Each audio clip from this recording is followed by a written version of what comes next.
Hi, good evening, and welcome to, well, it's Booth Brothers 7. Can you believe it? It's the seventh show, the seventh week. Good evening all over America. Good morning from the UK. And what a show we have again tonight. It's always packed, isn't it? And tonight's no exception. Please, guys, just get chatting in the room if you can. Just let us know if you can hear us all okay. And let's bring, of course, my co-hosts on, Mr. Joey Ryan. Good evening, Joey. How are you doing, my friend? I'm good. What's up, Mark? Good to be back. I look forward to this night all week long and getting to talk to you and kind of work on the show together. It's always fun, and you always work so hard on it. So happy to be here. And of course, the other man, well, the main man, some say, the main man, Molina Mike. Hello, how you doing, Mike? How you guys doing, man? Good. What's up, Mike? Oh, another day in paradise, boys. Got a lot of stuff coming up in pool. Looking forward and got some good guests, it sounds like. So I'm excited. I'm pumped up, man. And I'll tell you what, we've got a few hats on the show tonight as well. We've got a beautiful hat coming up very, very soon for you. We've got Shane Wolford on the show tonight. Maybe if we can get him out the gym, we're going to have Joey Gray. The last I heard, he was working out on the beach, showing his muscles off, running in and out of the waves. And one person that's definitely here is Mr. Dwayne Zimmerman. You might remember him from last week. He's the guy that arranged that it was the Freedom Flapper event. There it is, right up on the screen. And we all know who the king is now. It is Skylar Woodward. And we're going to bring Dwayne on very, very shortly. Let's just have a quick look, though. The two guys arriving for that, they arrived in style, didn't they? On a motorbike, I do believe. And there you go. Not that one. Not that one? No. Although that's not who's who there? Who's who in that picture? Sky's on the front. There's got to be Sky on the front. Man. They're never going to come back on now, guys. That's the one. There we go. Look. He's holding on a bit. He's holding on a bit tight, there, isn't he? Yeah. And you know what? They're not even moving, and Billy is like really, really snug on them. You know? Yeah. They're not even in motion. They're definitely cuddling. Definitely cuddling. Yeah. The nut to butt, you know. I like that. Nut to butt. Oh man. I just said it as well. Okay, let's bring on the guy then that knows all.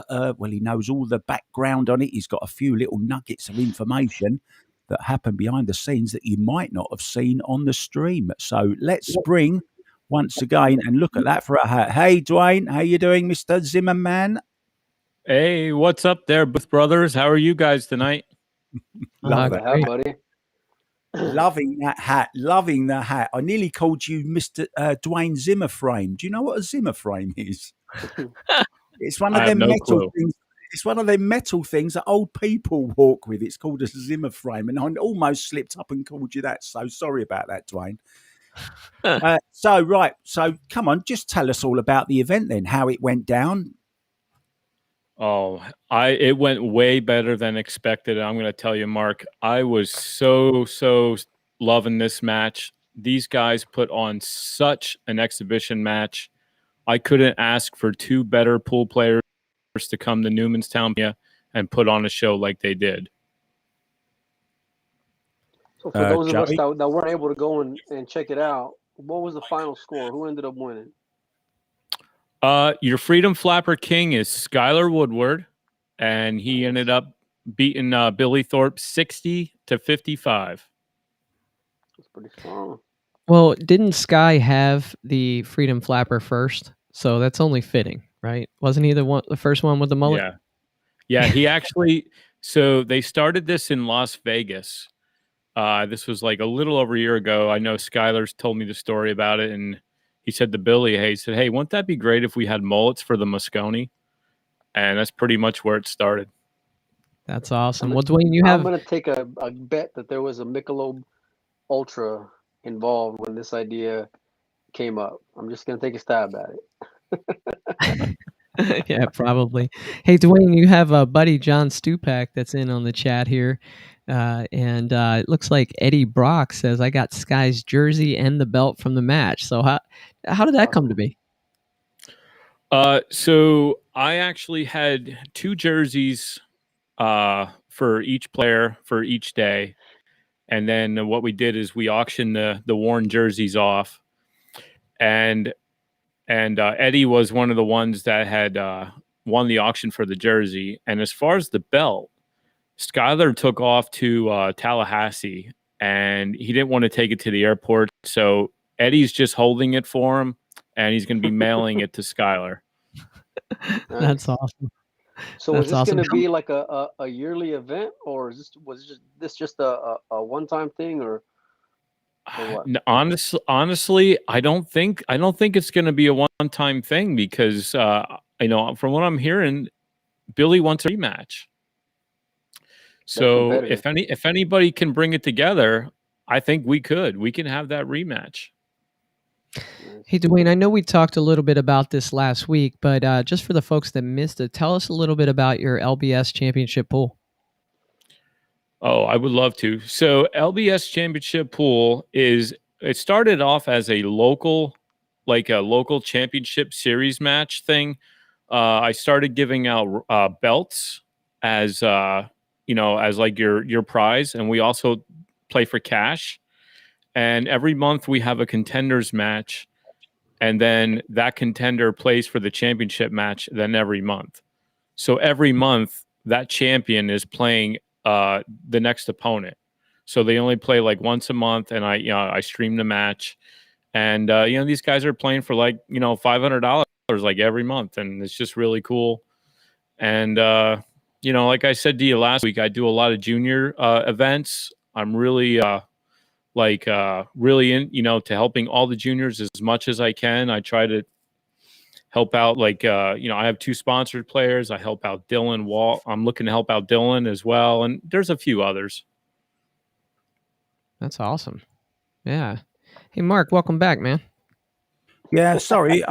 Just to let you know, I've just had Joey Gray on the phone, and that's what I was doing. So apologies for leaving you very abruptly. He's trying to get on, and I think he might need a little bit of help, Joey. I think he's built up his muscles too big, and he can't feel his fingers. I think it's a little bit. His fingers have got a little bit too big for the keyboard on his phone. Let me see if I could do that. Are you sure he hasn't had too much to drink out on the beach down there? Let me slip out and try to help Joey, and you guys take over talking to. Hey, so Dwayne, let me ask you. Obviously, these guys are Team USA representatives, and I'd be surprised if the Mosconi Cup is going to be here in the States this year. I'd imagine it's going to be back in Europe, just from a logistical standpoint. So let me ask you, with that hat, the next time that the Mosconi Cup is here on American soil, are you going to be there? Absolutely. You can bet your ass I will be there 1,000%. Me too. I'm definitely going to be there. I need to come and meet you guys, and we need to have a few beers, and I need to get myself a hat, but it won't have stars and stripes on it. Of course, it'll have a Union Jack. Don't worry, Mark. I'm here for you. Thanks, mate. So, have you got any nice little stories that you can tell us about things that happened that we might not have seen on the stream? Some funny little anecdotes from the match? Yeah. Like I just said earlier, I couldn't ask for 2 better pool players to come and do this exhibition. I was not expecting these guys to have as much fun as they did. They did celebrity shots, which is something I've never seen before. It was totally unscripted. Like, I don't even know where that came from. Skylar Woodward was, I think he was on rack 27 or 28. He had the one gentleman who is handicapped, wheelchair, come up and shoot the 9-ball for Skylar to put him one rack up or tie it up. And Skylar left him a little bit tough on the 9. And he really, really reached for that. And oh my God. And he made it. And I was like, oh my God, like if he misses this, it would like be the end. But yeah, so we had that happen. and we had t-shirt cannons there, and they were shooting t-shirts into the fans. These guys were doing so many. They were telling us stories about each other. They were telling us stories about Shane Van Boning and all these other stories about all these other pool players, and it was just so cool to have them in town. I'm really looking forward to have them back. Yeah, everyone's saying that. Seems to be the theme on social media. Everyone's talking about it and saying, even in the chat now, people are coming up. We're going to get Joey to read some of them out very, very shortly. It was very well received, that event. I managed to catch little bits of it. Cheers for the stream. It was a very good stream as well. Really enjoyed what I saw. Yeah. So I just wanted to mention that real quick.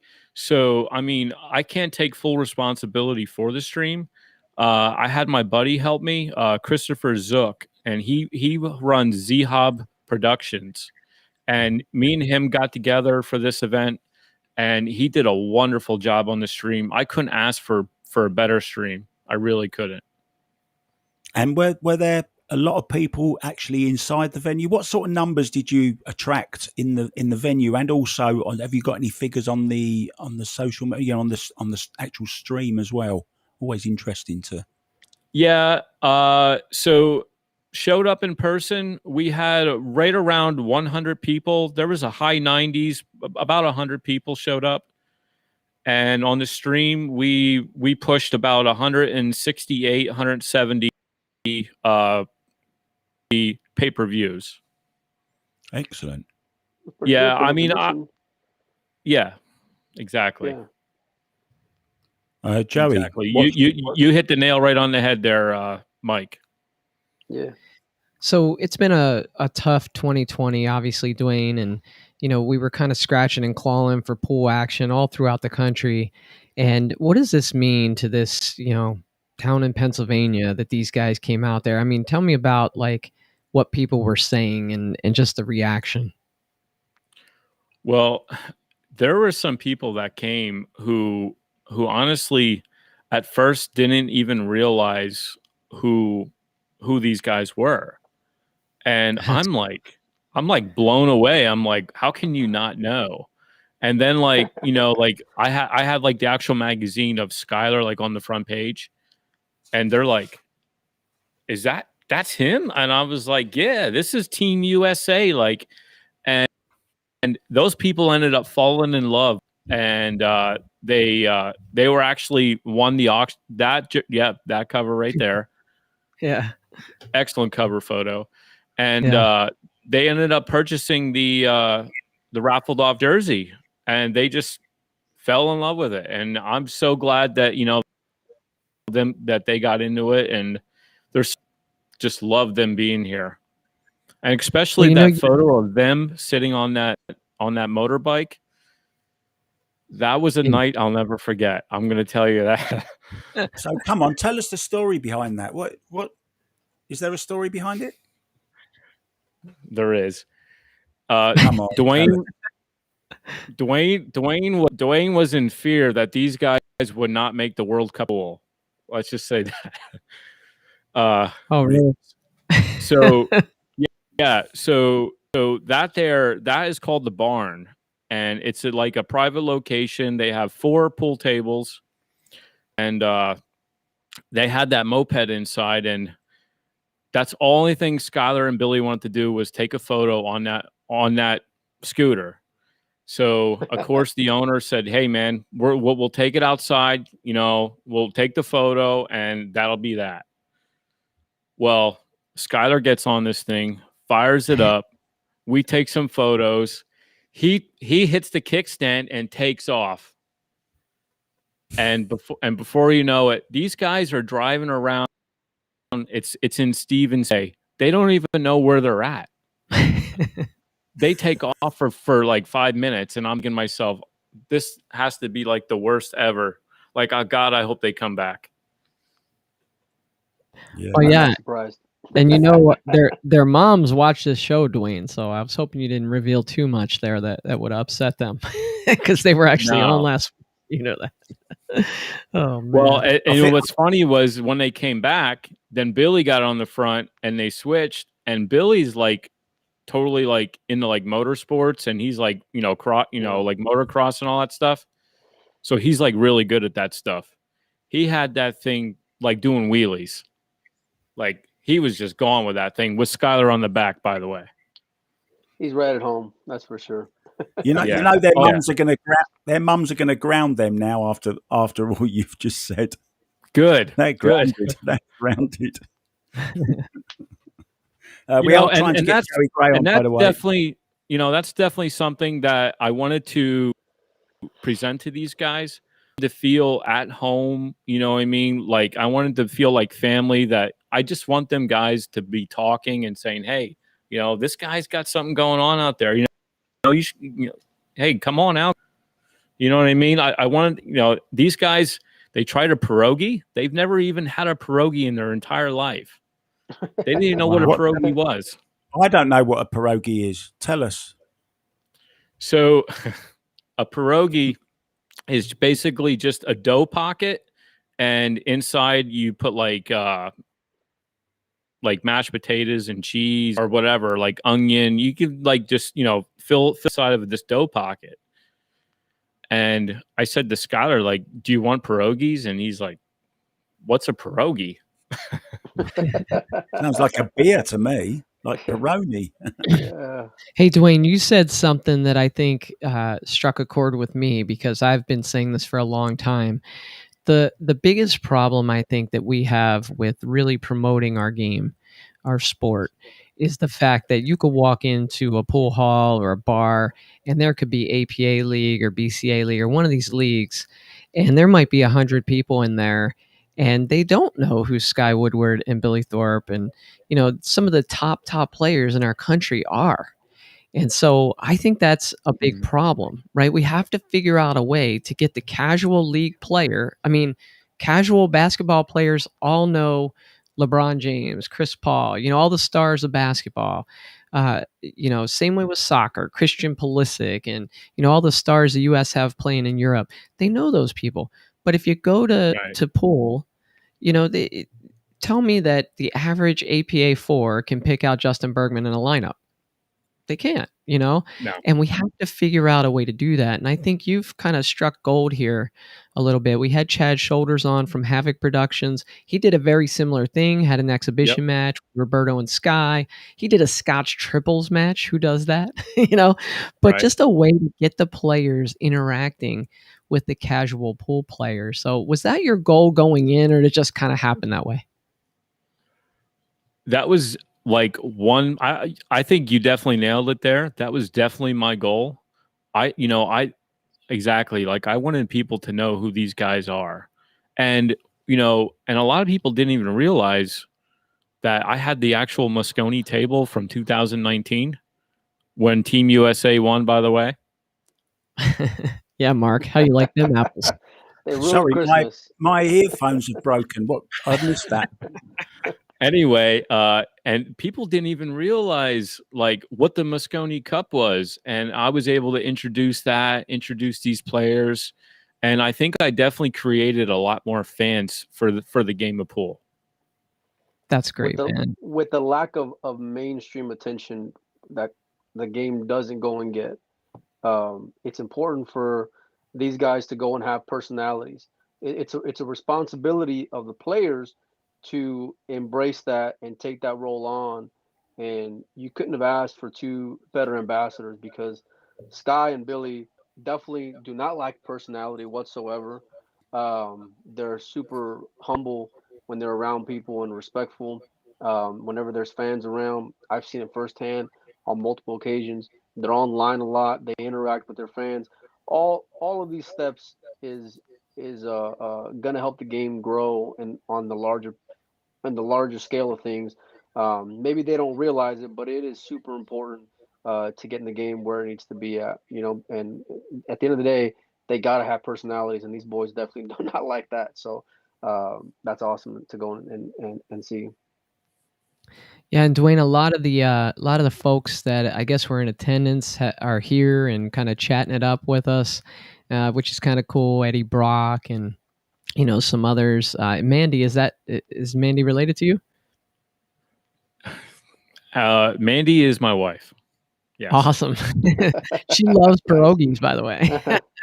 Oh yeah, she definitely does. That's really cool. So yeah. So Dwayne, look, thanks again for coming on. You came on to promote the event, to talk about it beforehand. You've come on to kind of give us the wrap up of it. And here's what I'd like. I'd like for you to come on again, hopefully in the near future, maybe next month or 2 months, with another big match for us, or something that is kind of picking up right where you left off. What do you think? That sounds really good. And I just wanted to mention one thing. Skylar Woodward, if you're listening, you need to work on your golf game, son, because I'm tired of carrying you. Shots Oh, fired. Shots fired. Oh man, Well, gotta get that boy back over there sooner than later. that's funny. One very quick question for you. One more, Dwayne. Have you got anything in the pipeline that you can tell us about? Any little hint of what might be coming up?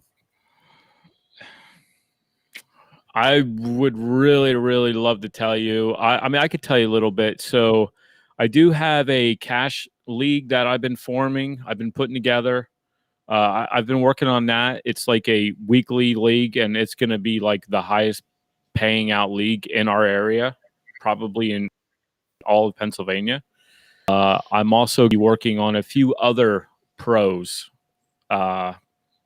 Nothing solidified yet, but you're going to definitely see more matches like a little more interaction with the fans.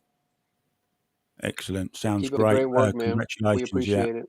Hey, wait a minute. Before we cut him loose, John Stupak says that he heard Sky carried you. Yep. John just had to call my bluff there. Skylar definitely did carry me. Guys, I never golfed a day in my life until this past week. Oh, you blew it, man. Whoa. You gotta keep on selling it, because I was there. I believed it, man. Yeah, No, me I'll too. tell you what. Skylar's golf game is actually on point. That boy can golf really good. You know, he joins a bunch of other players out there that play pretty good golf, from what I hear. You know, I know Earl's played a lot of golf. Corey, Johnny. yeah. I mean, they all played golf, and from what I understand, pretty good golf too. So, and when I had Sky on Pool Player Podcast, he said that if he wasn't playing pool, he'd be golfing. That he loves golf. So Yeah, there you go. yeah, he played golf in high school, so he definitely knows what he's doing. Awesome. It's actually I'm- surprising, It's actually surprising how much golf and cue sports are similar in technique and nice smooth Exactly. swing and follow through and the stance and eye on the ball and all that kind of stuff. Very, very Exactly. similar. There's lots of great cue sports guys that are very, very good at golf as well. It seems to, and that's the way they relax as well. So that should tell you how good my pool game is then as well. Hey, you just keep promoting the matches, Dwayne. Keep promoting the matches, okay? We'll help you out. We'll get the word out. Awesome. Great job, Thanks, Dwayne. Dwayne. Take care, buddy. I'll tell you what, Joey, what a nice guy. And I want a hat like that. And I've just decided what hat I'm going to wear to the Moscone Cup, the next one that's in the USA. Oh, boy. And I'm going to have it just like the carpet is. I'm going to have half Europe and the other half is going to be America. So I'm going to keep both sides happy. Pick a side. Come on, Mark. You can't straddle the fence. Oh, man. I know. Jeez, man. Hey, you're only going to have the 3-1 favorites, Yeah. Hey, actually, look, it's a very special day today.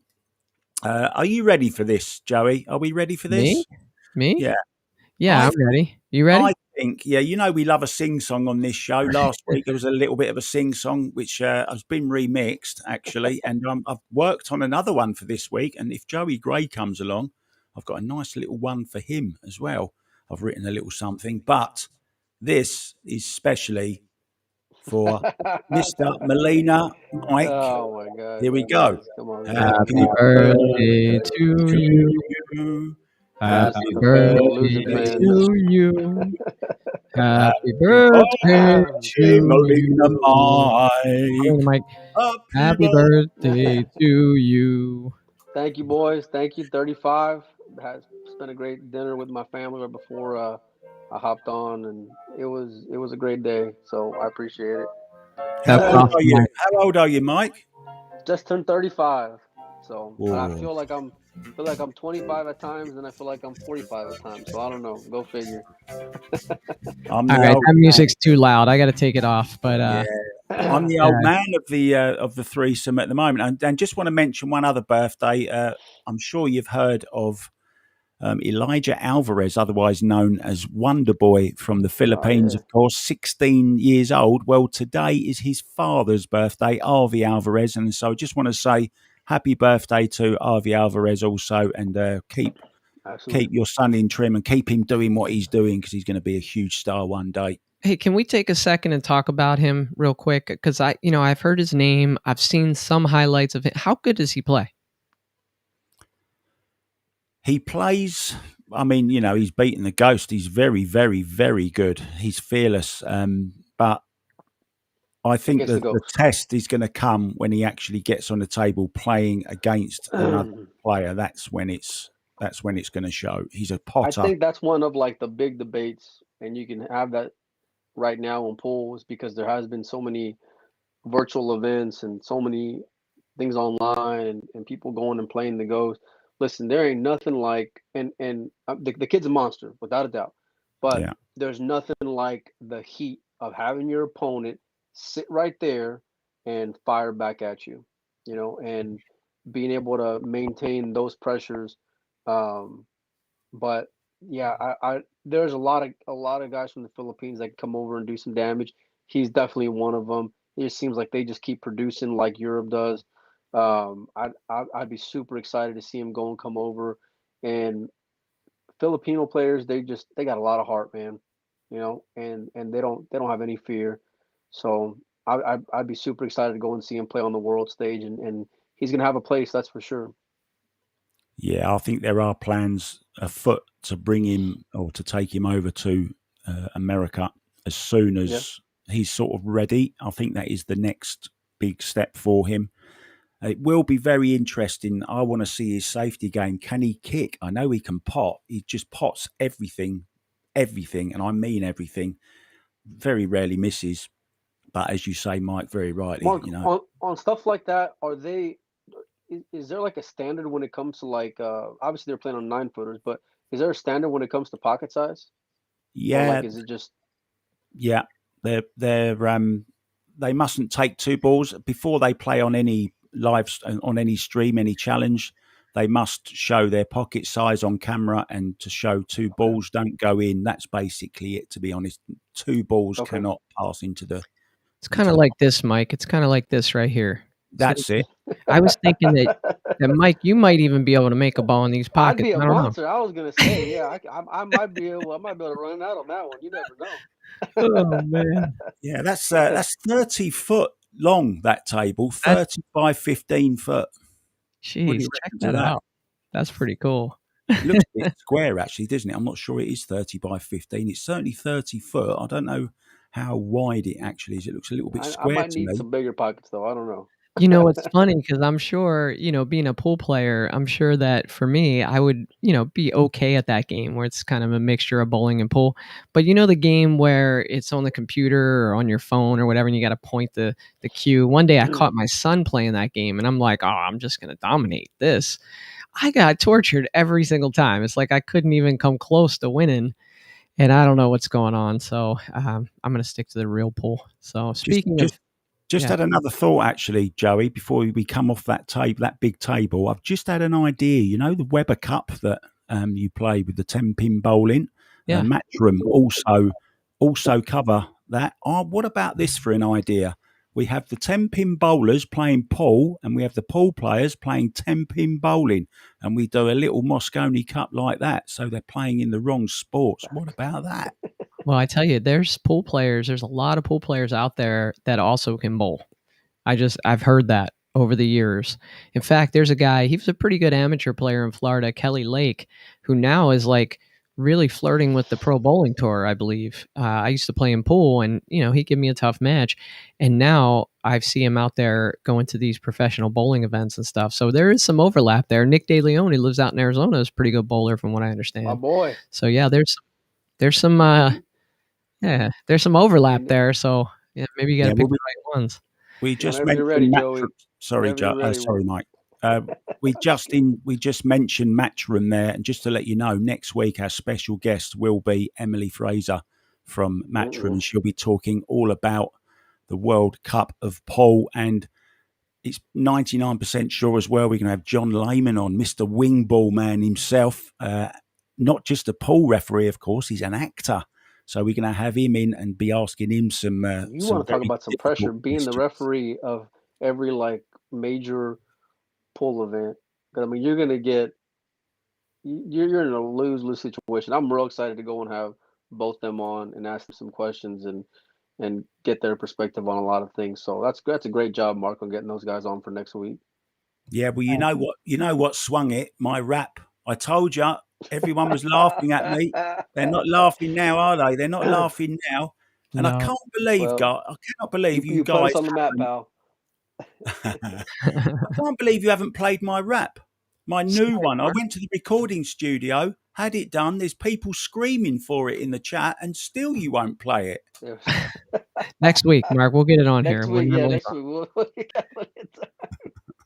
So, we were talking about before we started the show, the Dynaspheres Cup, and I'm supposed to be flying out Friday morning to go compete in that. Billiard Sports Network's putting that on in Bowie, Maryland. And Fedor Gorst was supposed to play an exhibition match against Shane Van Boning. And he posted, I guess it was a week and a half, 2 weeks ago now, that he wouldn't be able to make it. And I commented on it and I said, "Hey, Fedor, you need me to step in?" And nobody took the bait. I was going to step in and try to play Shane.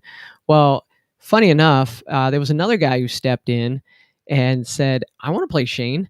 And this guy's name happens to be Shane, and he's a great pool player. I met him back during the they had a Maryland Scotch doubles tournament, but his name is Shane Wolford. And here's the flyer right here. And this is coming up this weekend in Maryland, actually Friday night, and they're going to be playing a 10-ball race to 20 alternate break. And so I wanted to get Shane on the show and have him come in. His family owns a room, I believe it's in Roanoke, Virginia. So we're gonna bring in Shane right now. So let's see if we can get him in here. Hey Shane, can you hear me okay? Yeah, hey. Hey, what's up, man? How's it going? Oh, it's going good. How are you? Well, it's going pretty good for us, and we're a little concerned for you, man. You're about to step up and play the best player on the planet. What do you think about that?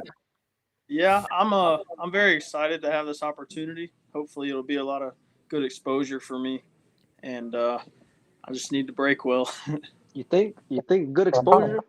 You, Yeah. you know, it's funny on that poster. It says "Rising Star," and usually when they go and have stuff like that, it can be a little cheesy.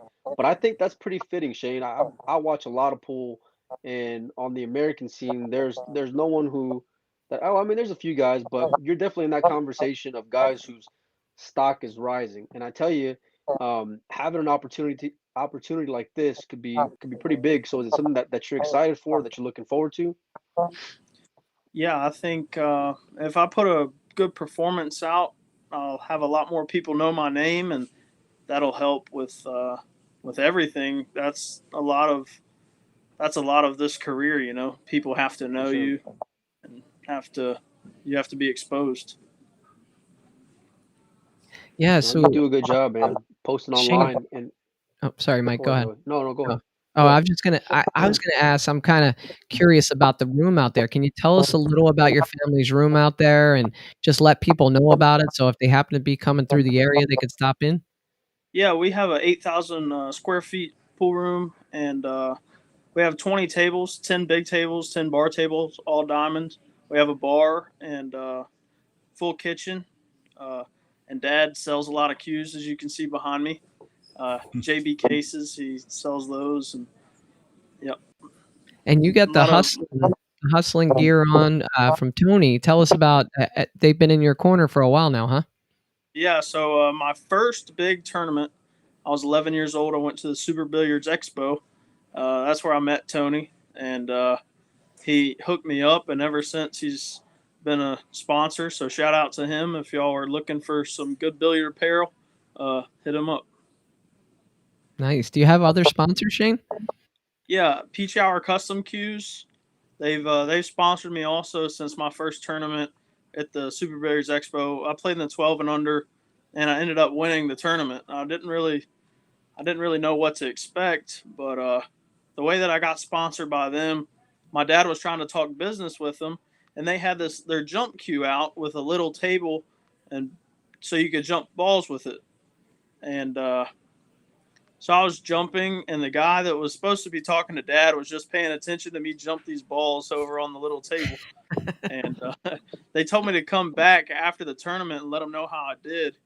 So a few weeks after that, they gave me a call and asked them if I would like to be a sponsored player. So they sent me a few cues after that. Been with me ever since. Man, that's a great story. That's awesome. I love hearing that story, man. You know why? It's because he let his performance go and do the talking for him. Yep. Yep. Well, I'm going to turn it over to Mark White to ask you a couple questions. Now, I got to warn you, Shane, before Mark asks the question, he doesn't ask the normal pool questions, so no telling what he's going to ask you right now. But go ahead, Mark. Okay. No, I just want to say that your name is already very, very famous in England. Your name, your surname, Wolford, is actually the name. It's spelt slightly different. It's spelt with an A instead of an O, but it sounds the same. Wolford. It is the fictitious town of the most famous soap opera in England called EastEnders, set in the East End of London. And so you're already famous over here. It's no problem with pushing your name. And secondly, this was a subject I wanted to talk about as well. You mentioned jumping there. What do you feel about jumping? There's been a big discussion. Joshua Filler and Pierre Filler got involved in it about whether it should be allowed or whether it shouldn't. They say it should. It's a skill on its own. Others are saying jumping's too easy now. What's your view on it? Well, I feel like jumping is a skill, like they said. You have to learn how to do it, and you have to become good at it to stand a chance. That's just like saying, well, carbon fiber shafts are so low deflection that nobody should be able to use them. But everybody has the opportunity to learn how to use them, unless they're a very, very short person, I guess. Can't use a jump cue. But everybody has the opportunity to use them, so I think they're fair game. Mike? No, I agree with them. It's a skill like racking. It's a skill like breaking. I hate all this like trying to even the playing field when it comes to different aspects of the game. If somebody is better than you, work on it. You know, Shane's going up against SVB, who's one of the top 2 or 3 10-ball breakers on the world, right? In the world. And people will go and complain about it, but you know what? He's worked his ass off to go and be that efficient in it.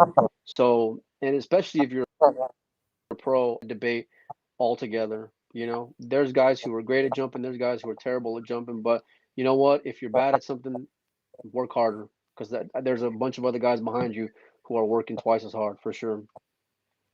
Hey, Shane, there's one key detail to this match that I think some people might not recognize, and that is that it's alternate breaks. So obviously with SVB playing 10-ball winner breaks, I mean, you might not get many looks, but if it's alternate break now, you get to try to hold serve. Do you feel like that's going to give you a real good chance to make this close and maybe even shock the world here? Yeah, it's gonna be a lot more beneficial for me, I believe. He won't be putting up the huge packages. If I break good and break like he does, and run the balls like I'm supposed to, hopefully it'll be really close, and I'll give y'all a good match to sweat. And didn't you just win a Maryland State championship? Tell us about that. Yeah, I played in the Maryland State 9-ball bar table championship, and I think there was about 120 players. I won the event undefeated, so it was a notch in my little confidence booster before this big match coming up. Absolutely. Well, Shane, I met you a few months ago, and I don't know you very well, but I can tell just by talking to you here that you're respectful, you're knowledgeable, and you probably take your game pretty serious. How do you manage you're 21 years old. How do you manage to kind of stay on the right path in this game? I know I have children who are growing up, and I kind of consider, do I let them, get excited about pool and try to compete in pool, or do I try to steer them towards maybe a more traditional career? How do you stay grounded and focused on your goals with so many distractions in the pool world? Yeah, I go to college, so I also have a kind of backup plan if this doesn't work out. So you have to be a well-rounded person. I mean, you have to have several skills. Just because I like to play pool doesn't mean that I don't like to do other stuff. And by the way, I'm not a golfer like these other pool players are. But college. I'm going to college, and I'll have a fallback plan just in case the whole pool stuff doesn't work out. We got a question in the chat actually along those lines. And Mark Schauf, I know you're a very busy guy. You just said you're at college. How many hours a day, he asked, do you actually practice? That's Mark Schauf asking that. Well, I just got out of school as far as this semester, so I try to put in about at least 4 to 5 hours. Hitting balls and staying busy with it.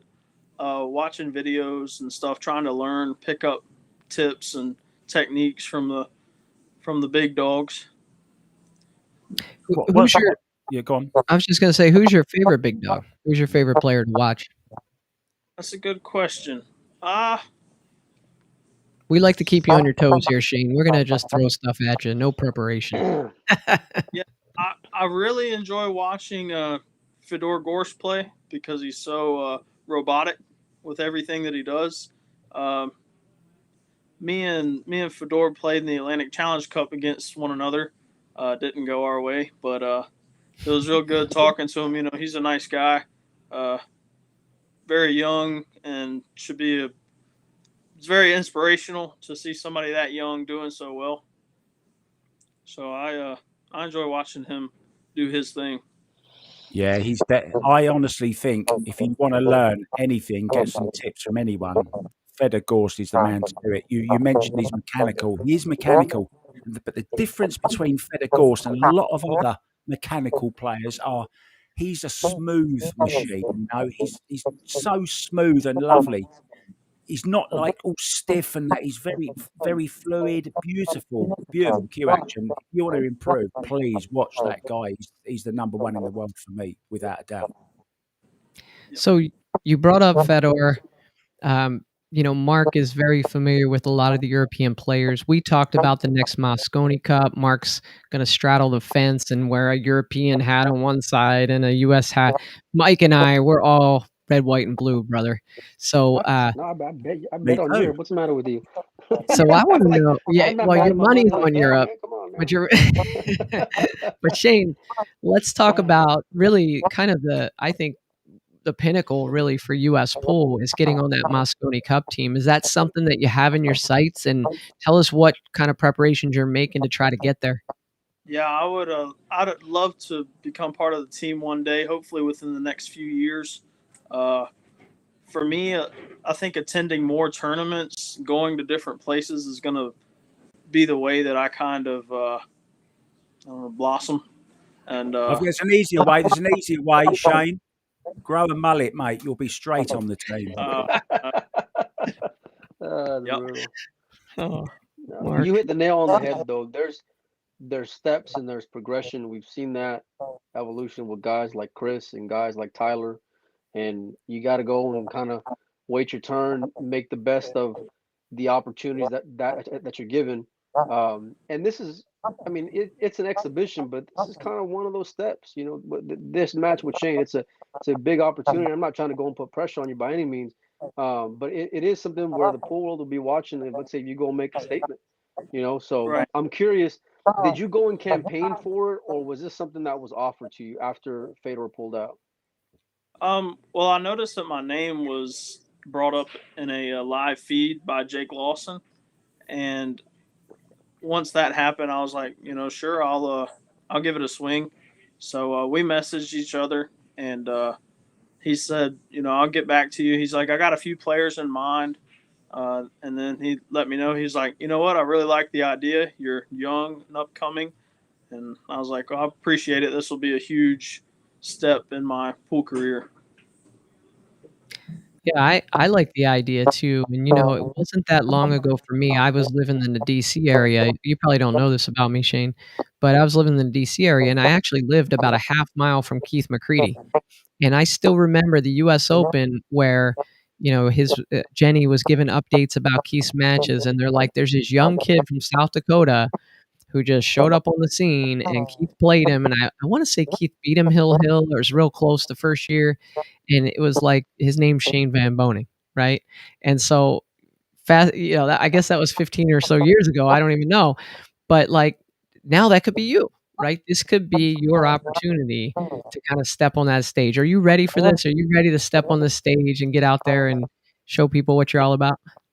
Yeah, I'm very excited for it. And like we've been saying, it'll kind of open up my world if I play well. And getting to go to more tournaments and travel more is really gonna. Playing Shane, it's really gonna get me going in the right direction to become hopefully the next Shane Van Boning. I got a question. So enough of this exhibition talk. I saw you go and play some at Derby last year. Go and gamble a little bit with Europeans. Who do you want to play? Who does Shane Wolford want to go and get in the box with? Call him out. Who do I want to get in the box with? We like stirring it up over here. Come on. As far as just any player or specific region? No, whatever game, whatever player. I don't know. I feel like there's a little tension between me and Sean Wilkie because that was the two people that were looking at playing Shane. So we played in a tournament, and I got really fortunate this weekend and beat him 9-8. So I think that would be a really good. Good before you too, right? If I'm not mistaken. Yeah, I came back from 8-6. I had to grind and. Good job, man. Thanks. Yeah. Sean's a heck of a player and a heck of a guy. And so, and Sean actually came on my podcast and he told the story about playing Naoki Oi in the World Championship and was down 9-0 and came back and won 11-9. So, I mean, that guy's got heart. So for you to stick it in there with him and get that victory, that's pretty big. And so I'd like to see that matchup. I don't think Sean gambles much anymore. Yeah, but I think that would be a good match, and I love the fact that you picked Sean, because you didn't go for anything easy, So I think that says a lot about you. I've got a match for you. You're 21 years old, right, Shane? Yes. Joshua Filler, I believe, is 21 also. I reckon you should play against him and play a race. Go play him if you hate your money, Shane. Yeah, go beat Josh Filler. Yeah, right on the heels of playing Shane Van Boning. Yeah. Yeah, right. Just make a little cycle. Yeah. Oh man. Well, hey Shane, we're going to show the flyer one more time, just so people know about it. And so this is again a race to 20 10-ball alternate break at Center Pocket in Bowie, Maryland. If you're in that area, I live out in Arizona now, but I'm from that area. And let me tell you, if you're on the East Coast and you're anywhere between North Carolina and New Jersey or New York, it's a few hour drive and you can be there and you can check this out in person. There's also a big tournament that weekend. It's the Dynaspheres Cup from Billiard Sports Network, Jake Lawson's company out there. So yeah, come check it out. And Shane, we're wishing you the best of luck, not just in this match, but really with your young career. I love the fact that you got your head on straight. Sure. You're getting your degree as a backup. And I wish the best for you, bud. Thank you. I appreciate it. Here. Good luck, mate. Nice to have you on. Terrific. Thank you. Awesome. See you, Shane. Keep up the hard work, brother. Okay, Joey. I never really talked to Shane like that, man. I'm a Shane Wolford fan now, for sure. I know. I like that kid. That's awesome. Yeah. I reckon he's gained lots of fans by coming on here tonight because what a lovely guy. There's been some great comments in the chat as well. So thanks very much. Yeah. Joey. Yes. Have you got a video of the secrets that Mr. Florian Venom Cola has been hiding from us? I think I do have. all video. these great trick shots we see him making, well, they don't always go right, as this guy's going to show us here. See. Just have a look at this. Okay, here we go. Oh God. This is when he started to practice. I think it was just look Watch. at that straight in the wrong Center pocket. of the pocket every time. Wrong pocket. It's like they got it from The Hustler. Center of pocket every time, never a doubt. And that's like Chinese 8-ball or snooker pockets too. Yeah, Isn't that English 8-ball there? it's an English table. It's an English Yeah. 6 foot. Oh, It's is it? yeah, it's what they play the reds and yellows on. And there you go, the old dominoes. Look straight in. Oh my goodness. Look at this one. Ping pong table, pool table. And he still made it. Look at that. No Unbelievable. one can miss that shot he's just attempted there. That's called the snake. He missed it. What was that all about? Oh, he's made the 8 on the break as well. Look, brilliant. How did that go? Look at this one from the floor. So Venom posted this, Mark? Venom actually put it on and said, I don't know what the hell I've just watched, but look at this one. I mean, it's actually quite innovative, isn't it, to be honest? I mean, Florian's shared it, so he must have seen something in it. This guy's very creative. But, I really, talking about Florian, what a great interview we had with him that night. That was super fun. Just talking to him. Yeah. And so it's funny. Just please turn this off. I've seen enough of it already. All right. We're going for the replay. I don't want to see it a second time. All right, it's gone. Not stand it again. My buddy Sean DeMonte commented in the chat about Shane being ready, and he's talking about SVB. And I don't want to give away too much because I'm kind of held under secrecy here. But right? There's some big news coming for the pool world, and it does involve SVB. And as soon as we're able to go and spill the beans, I'll probably announce it on here. So you're such a tease. Just stay tuned. Good news, though. Real good news. Yeah, and when we brought Shane Wolford in, Cohen Bell said, "What a pimp!" Cohen Bell, I believe that's the son of a friend of mine, Danny Bell from the Eastern Shore of Maryland, and he's a good young player, Cohen Bell. So it's kind of, guys, keep hitting up the chat. We're going to try to do a better job of getting all those comments in the chat. I meant to get that one from Dylan Carr where he was like, "Tell Shane he wants to play me next."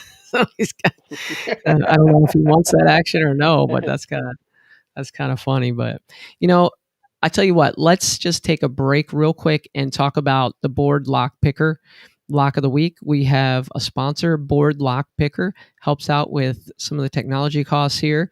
And all it is he has a YouTube channel and he would like you to subscribe to his channel. How easy is that? So when we're done with this show, do me a favor, go to YouTube, search for Board Lock Picker, and find this channel and just subscribe. Even if you never watch it, just subscribe. But the idea is that he picks locks on here, locks to cars, padlocks, all kinds of locks. And he actually has 7,000 subscribers, but he also loves pool and he likes supporting pool. So do me a favor, support him, subscribe to his channel.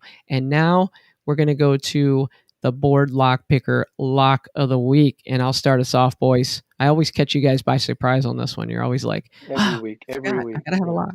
Yeah. So my lock, they're doing a race to 20. Okay.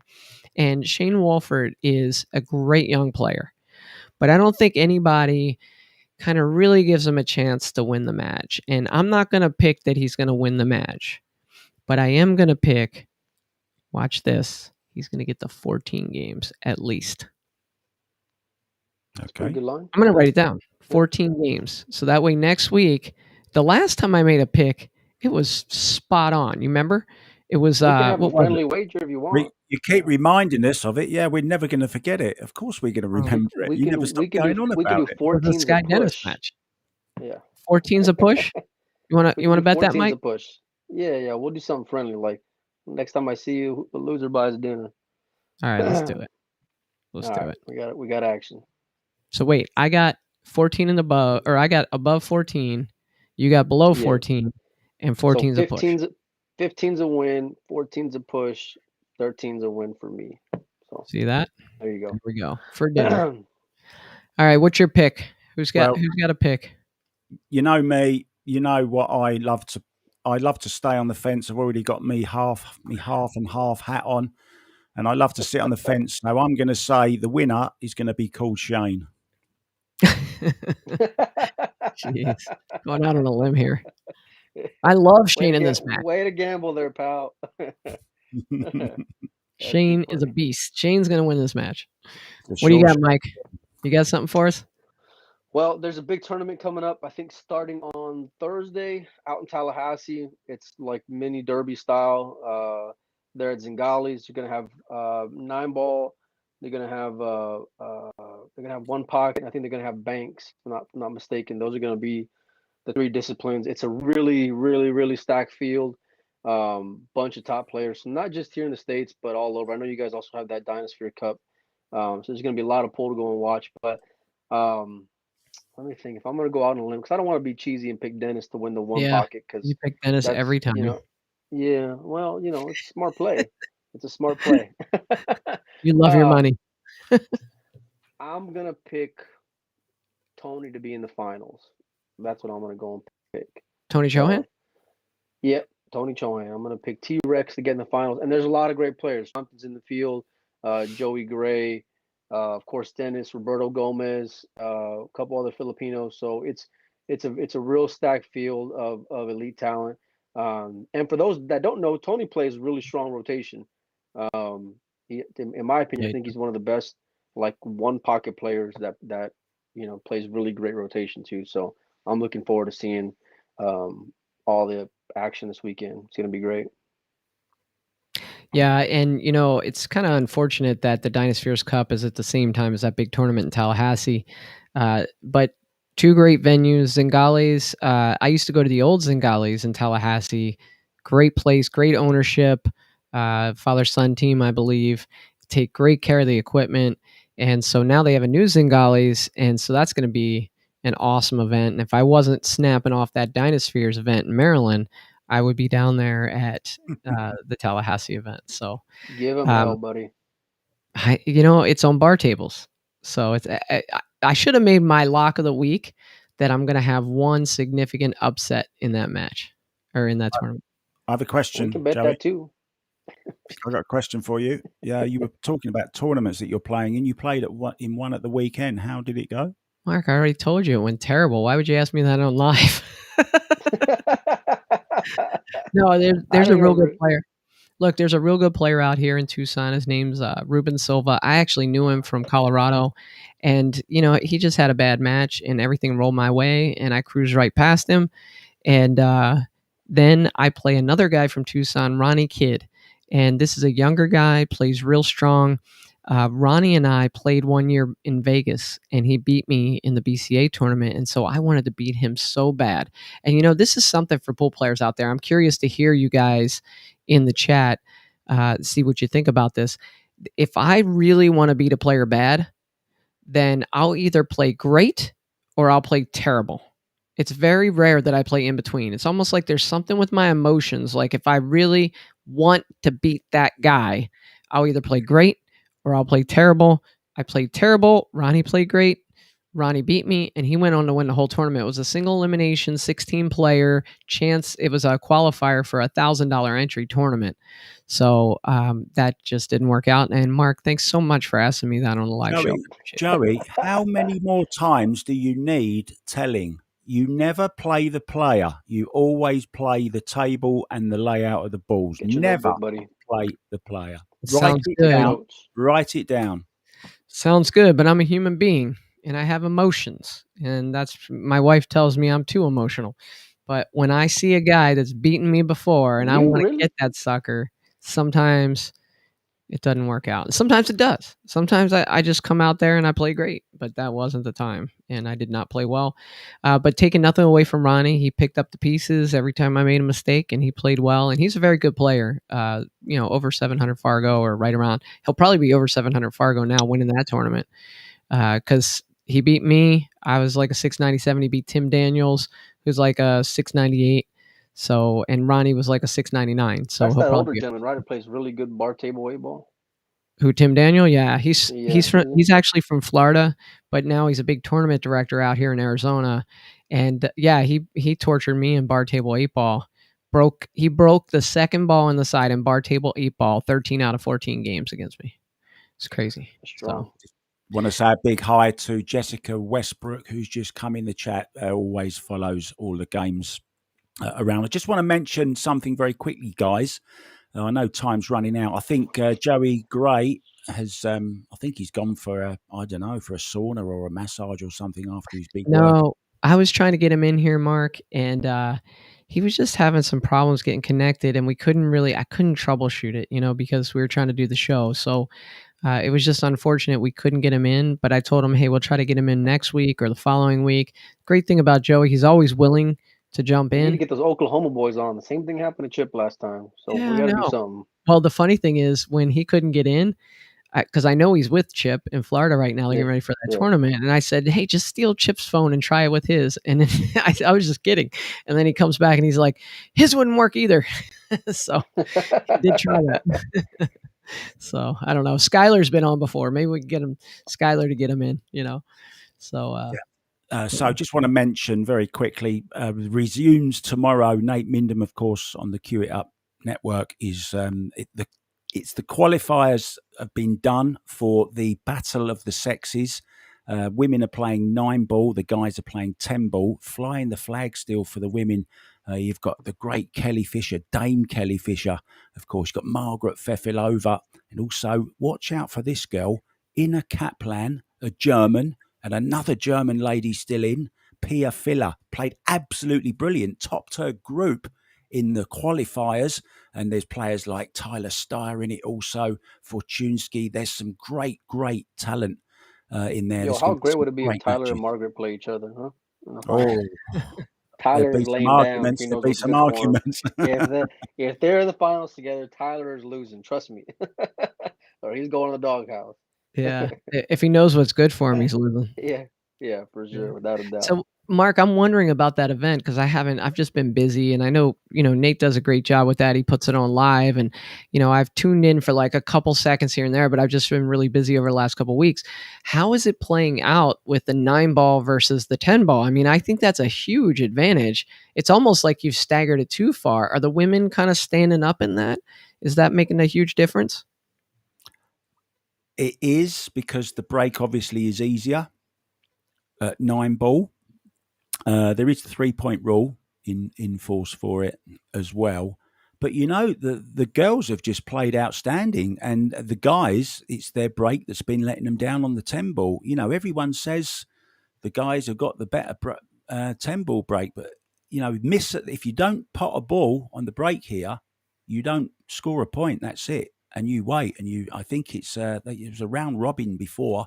I think they played 10 racks, or I think it was 8 racks each they played actually. So yeah, it's a sort of a leveler, but not too much really. You've still got to run the balls. If you make a ball, you still got to run them. And of course, they're using the same rack pattern. The guys have got one rack pattern for the 10-ball, and the girls have got the same the 9-ball pattern, and they use it for the whole of the tournament. They've actually, the qualifiers was one pattern. Now they've changed it for the knockout stages, and that all kicks off tomorrow. I think it's 5 p.m. European time. I'm not sure what time that is. It will be 4 p.m. in the UK. So, I don't know. I can't work out. About can't do math right now. It's too late for you. Probably in the morning in the US. Yeah, it's normally like mid-morning for me, and I'm in Arizona right now, Pacific time. But Mark, I think we were going to do a top 5 tonight. Why don't we knock that out real quick? It's an interesting top 5. Yeah, it's top 5 pool halls or pool rooms that we could come up with. And this was so hard because we could have done a list of 25, and we don't want to hurt anybody's feelings. But these are just the ones that kind of came top of mind, and we don't have any sophisticated criteria. This isn't empirical research by any means. We were just Who like, did this? You, Joey, or you, Mark, or both of y'all did it together? I think it was you, Mike. Mike's like, I'm not. No, don't put that on me. And so these are in no particular order, but these are actually, I think, we have 5 rooms here for you to check out if you happen to be in that part of the country. Let's put the first one up. Amsterdam Billiards, New York City. This room to me is just a super cool room. I remember going in there, and I actually ended up playing Steve Lipsky in there. I don't know if Steve remembers it, but I go in there trying to find a 9-ball game, and people are like, "No, we play straight pool in here. Go play that guy," and pointed out Steve Lipsky. And we played for a couple hours, and just super nice guy, very good player. Tony Robles brought him up on the podcast of what a good player he is in New York. But when I think of Amsterdam, I think of him. So let's go to the next one. Remember, these are in no particular order. Very quickly, I've just got a quick story. You mentioned that you played somebody famous in there. My friend, an Englishman who is in New York, actually he was living in New York at the time. He walked in there one night, wanted a game of pool with somebody, and who did he play against? Keanu Reeves was in there, and he had a game against him. There you go. It's a nice little story, isn't it? Nice. Yeah, that is a story. So this next one, I've never actually been there, but just from everything I hear about it and from the owner, I know it's awesome, and that's Hard Times in Sacramento with Oscar Dominguez. And so when you look at the streams, I know Aaron's Pool Parlor streams out there a lot. Just a cool room. It's got the flags from all over the world out there, and the equipment is maintained well because of Ernesto, right? Taking great care of those tables out there at Hard Times. And one thing about Oscar, you saw it through the pandemic. I mean, he cared about his employees. He cared about his customers. He did everything he could to get pool back in his room. And so good on him. And without a doubt, he did. And I'm sure a lot of owners did too. But I'm personal friends with Oscar, and I heard a lot of those stories, and it really hits home. And I'm super happy for everybody. I'm super happy to see pool rooms open again. But I mean, Oscar's my boy, so yeah, I'm thrilled. Yeah, we got to get him on here soon. Just looking at that logo, Joey, I love a sing song. It makes me want to sing Phantom of the Opera looking at that. I don't know why. There was some controversy recently that there was a pool room, I think in Southern California, that had almost an identical logo. And it was like, where'd you get that? You remember seeing that, Mike? Original. Yeah. All right, let's go with the next one. So this is kind of in Shane Wolford's neck of the woods, but really on the other side of the state, and that's Q Masters in Virginia Beach. And really, this room has been legendary over the years because of its proximity to the U.S. Open. 72 tables and, just tons of space in there and tons of action. I mean, I remember hearing stories about the U.S. Open where there's players who would just straight up forfeit the U.S. Open and play all night at Q Masters because they had, better action lined up. I remember Scott Frost played a buddy of mine, Pookie, giving him a lot of weight, and they just played over and over for thousands of dollars. You remember that? Yeah, I know Greg too. Greg's a good guy. Yeah. He can play. Yeah. So we wanted to give Q Masters a shout out. If you happen to be near Virginia Beach, summer's coming, you're going to head to the beach, head to Virginia Beach, check out Q Masters. So, and then one of my personal favorites that I frequent pretty often, it's about a 5-hour drive up the road, is Griff's in Las Vegas. And Griff's is just a fantastic room. Tons of memorabilia on the walls. Mike, have you been there yet, Mike? Yeah, every time I go to Vegas, which hasn't been a whole bunch of times, but I've been there. I love it. It's one of the top action spots in the country. There's a few other rooms like it, but yeah, Griff's is definitely a staple here in the States for sure. Yeah, Mark, when you come over, I'm taking you up to Griff's. We're going to check that out, okay, buddy? Yeah, there's a few on my bucket list, definitely Griff's, definitely Amsterdam Billiards. I must go there. And if I can just mention two that weren't really in the list, but I just want to give them a quick mention because I know more about these two than I do about any others because we've had people on the show talking about them. Of course, I want to give Piazza's a big shout out. Tony and Patrick there are doing great things. Beautiful room. And he told me a little secret today. He's got a big renovation coming up. I thought they'd only just finished one renovation. He's going to do a little bit of a swap around, and I think he's going to get some more tables in there. Get a snooker table in there, and I'll be there straight away. And also one more very, very quickly. Monica Webb, of course, at Sticks. A great, great room. She's got that wonderful 10-foot table in there, and that's another one on my bucket list. Must go to those two. And also, of course, Griff's and Amsterdam. So that's my top 4 for now. But hey, Mark, you started calling out the honorable mentions before we finished the top 5. Number 5 is Sandcastle Billiards in New Jersey. And so I believe The Hustler was filmed there in 1961, right? Was it really? I think Oh, so. I think so. Maybe I don't know maybe about somebody that. in the chat knows. We can get some clarification there. And Jessica says got to be a Texas pool hall. I wanted a Texas pool hall. I was hoping Molina Mike would do it. I think he did give a shout out earlier to a couple rooms in Texas when we were developing this list, but he kind of came in late to the game here, so I can't hold Mike too accountable there. But I tell you, I like a few rooms in Texas. I've been to several of them. Skinny Bob's, where the Texas Open was. What a They name. do a great job there. Bogies in Houston, and what's that other room north of Houston? Mike, you know that room? Legends, maybe. No, I met Manny Chow there. It was doggone it. Is it Big Time or Oh yeah. yeah, Yeah, we big played a time too. tournament In there and Houston. then beat Yeah. him around a little bit. I see Tommy Tokoff in there several times. So yeah. Anyway, just giving a shout out to some of these rooms, guys. It's the top 5. Each week we're gonna have a new top 5 things. Could be anything, like David Letterman. Dogged You it. never know. Next week it could be top Dogged it. 5 rap songs that Mark can rap. I don't know. Oh, Buffaloes. You missed the ball there, buddy. Buffaloes, Buffaloes exactly. in New Orleans. If you like following pool news on Facebook, James Leon is the owner and proprietor of Buffaloes. He is one of the best follows on Facebook. He has the most hilarious posts full of action stories on there. And this past, I want to say, the last like 7 days or so, everyone who's anyone has been out there, and it's been big time money matches. Hundreds of thousands of dollars has been bet on pool, and I'm glad to see them back open because I know they've been down for about a year or so out there in Louisiana. So, but one of the main places, especially when it comes to gambling here in the U.S. I was there a month ago, Mike. I stopped in. You dogged it. And yeah, I was there a month ago. No, I just beat some around a little bit. And funny story, Chris Gentile from Florida was actually driving out to Hard Times to become like the bartender manager or something out there. And so he happened to be there an hour after I was. And I know Chris from back in Florida. And Well, so Chris he was stopped like, in Dallas right after that. "What's that?" Chris stopped in Dallas right after he left from there. Yeah. And Yeah. so he was like, "Hey, were you in Buffalo's?" And I was like, "Yeah, so was I last night. We missed each other by an hour," which is kind of cool.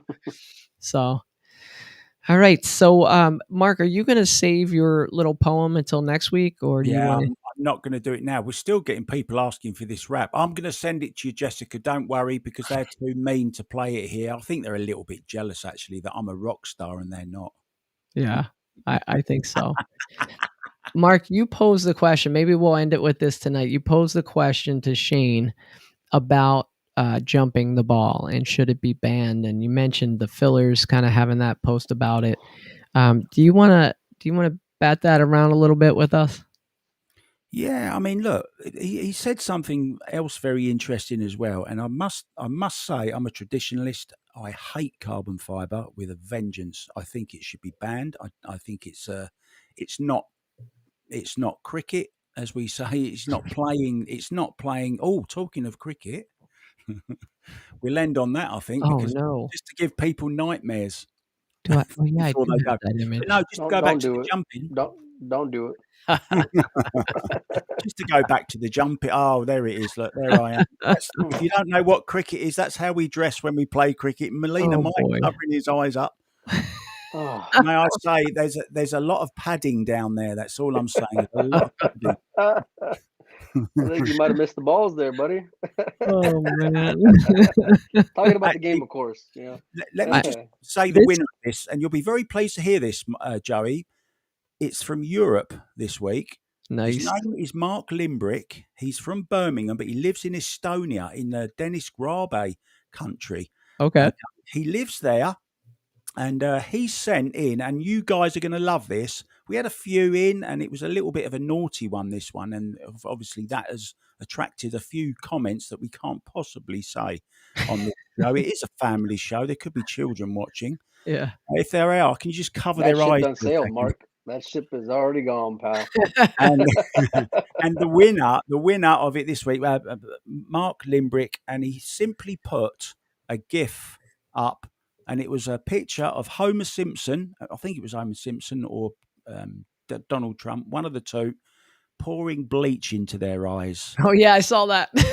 No, yeah. And Yeah. that is the winner. I think That- I want to pour bleach in my eyes now looking at that. Oh, yeah, dear. let's get that We off all here. do. Let's Take get it that out off. of here. Get out of Yes. here. Yes. Please.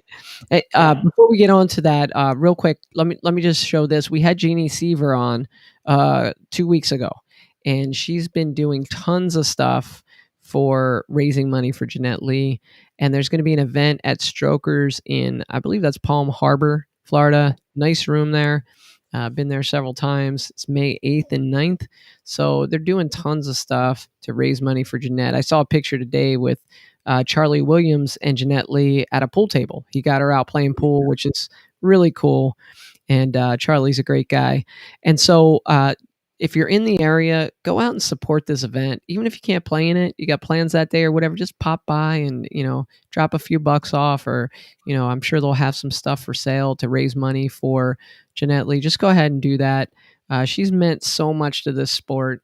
And obviously she's going through a really tough time right now. So I wanted to make sure to get that out. So here's my thing on jump cues. And, I think I got to agree with Shane Wolford on this.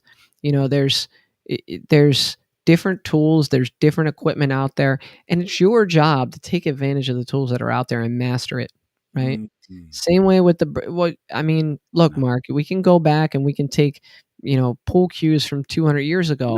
You know why? It is an unfair advantage for somebody that's played with wood all their life, and then players come along and they start with carbon fiber. You haven't got a hope of swapping from wood.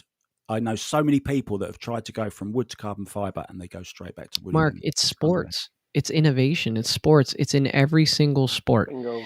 When I first started playing soccer 40 years ago, you call it football.